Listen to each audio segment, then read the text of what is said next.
Comme chaque mardi, la procession humaine s'est ébranlée, vers 11h, de la place des Martyrs, au pied de la Casbah, point de départ de la marche, en entonnant l'hymne national, suivi des slogans en faveur d'un changement démocratique radical.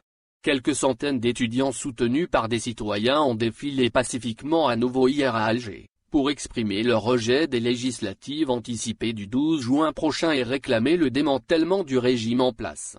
Le cortège des manifestants a sillonné, dans le calme et sans incident, les rues de la capitale pour rejoindre la Grande Poste, au milieu d'un important dispositif policier, tandis qu'un hélicoptère survolait le centre d'Alger. Comme chaque mardi, la procession humaine s'est ébranlée, vers 11h, de la place des Martyrs, au pied de la Casbah, point de départ de la marche, en entonnant l'hymne national, suivi des slogans en faveur d'un changement démocratique radical. Dola Madania, Machi Askaria État civil, non militaire, Shahab Yurid El Istiklal le peuple veut son indépendance, Salimou Sultali Shahab restituer le pouvoir au peuple, et Saafa Orera, Adala Moustakela presse libre, justice indépendante. Encadrée par les forces de l'ordre, la procession humaine s'est élancée à travers la rue Larbi Ben Midi, puis le boulevard Colonel Amirouche, l'avenue Abdelkrim Ketabi en passant par la place Mri Sodin. Sur le trajet de la manifestation hebdomadaire, les étudiants ont aussi fustigé la décision du président Tebboune d'organiser des élections législatives anticipées le 12 juin, pour tenter de sortir de la crise politique et économique qui secoue le pays. Le problème réside dans la légitimité et la dissolution du Parlement est une pièce de théâtre et Makant Chanti Kebama Ali Saba. Pas d'élection avec la bande de mafieux, ont scandé les protestataires, alors que les rassemblements publics restent interdits en raison de la pandémie de coronavirus. De nombreuses pancartes, où sont inscrits Algérie libre et indépendante et système à dégage, sont brandies par les étudiants, à l'occasion de la 109e marche hebdomadaire depuis le début du Irak. Outre l'exigence de la libération des détenus d'opinion, des manifestants ont exprimé leur solidarité avec des activistes établis à l'étranger, dont Mohamed Larbi Zaitou, Amir Boukor et Hichem Abou, objet de mandats d'arrêt internationaux lancés par la justice algérienne. Les manifestants ont terminé leur marche, toujours dans le calme, 2 heures plus tard, aux alentours du lycée Ar-Rouj Kérodine Barberousse, en entonnant Casamance. Dans une tentative de reprendre la main face au retour du Irak dans la rue, le président Tebboune a convoqué récemment des législatives anticipées le 12 juin. Le scrutin devait initialement avoir lieu en 2022, mais le chef de l'État a dissous, le 21 février, l'Assemblée populaire nationale, ouvrant la voie à ces législatives anticipées, rejetées depuis par le Irak et l'opposition politique.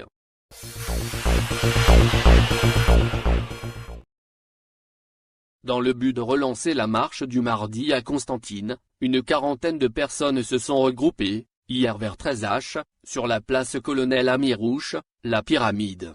Les protestataires ont exprimé leur colère, non seulement par rapport au renoncement de la marche du mardi par la communauté universitaire mais aussi à cause de la répression des éléments de la sûreté.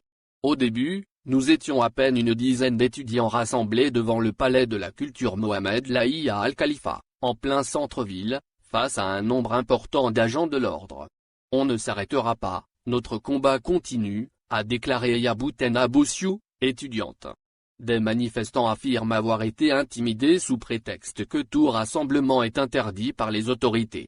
Face à cette répression, les manifestants se sont dirigés vers la place Amirouche, rejoints par un groupe de citoyens par solidarité.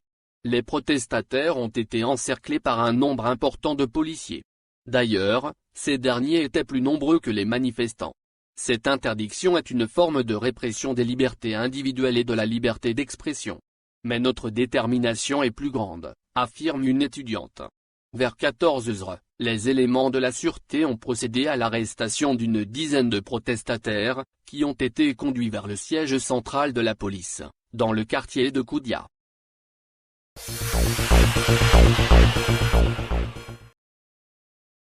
ingénieur agronome, Chema Benzeman ne sait plus vers quelle autorité algérienne se tourner pour exploiter son génie, notamment pour mettre en œuvre les connaissances qu'elle a acquises en agronomie et en production animale.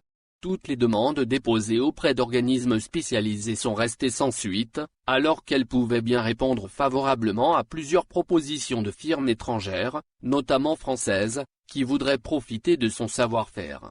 Mais Chema a refusé ces multiples demandes dans le seul but de servir d'abord son pays. Ancienne étudiante à l'École nationale supérieure d'agronomie, Chema n'arrive toujours pas à trouver une entreprise algérienne, et ce, malgré ses diplômes obtenus haut la main. Major de promotion, Chema, outre la maîtrise de plusieurs langues étrangères, notamment l'anglais, s'est illustré par ses recherches innovantes dans le domaine de la production laitière.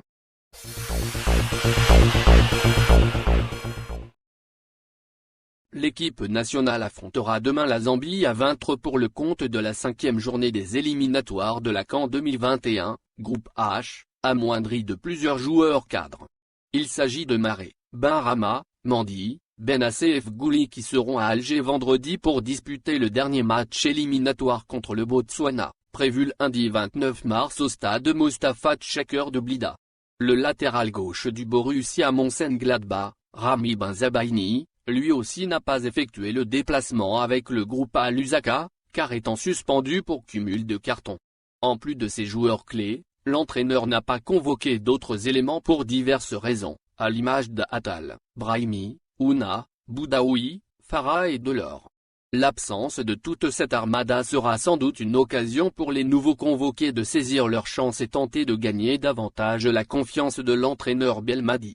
On pense surtout aux jeunes néo-internationaux, Nofel Kassef, Tondela, Rami Zerouki, Touante, et Ahmed Touba, Erkas et Walvijk, mais aussi aux défenseurs Houssine Benayada, et Sahel, Abdelkader Bedran, ES Tuni, et Ayoub Abdelaoui, F Session, qui n'ont pas eu assez de temps de jeu lors des précédentes sorties.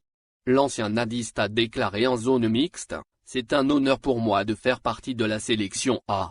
Je ferai en sorte de saisir cette occasion pour gagner davantage la confiance du sélectionneur. » Djamel Belmadi a également fait appel à Adem Zorgan, Paradouak, l'unique joueur évoluant dans le championnat local, pour éventuellement suppléer l'absence de Benacer dans l'entrejeu, en dépit de la présence d'Ari Belkabla, Stade brestois à 29, et Farid Bouleya, FC Metz, dans l'animation du jeu.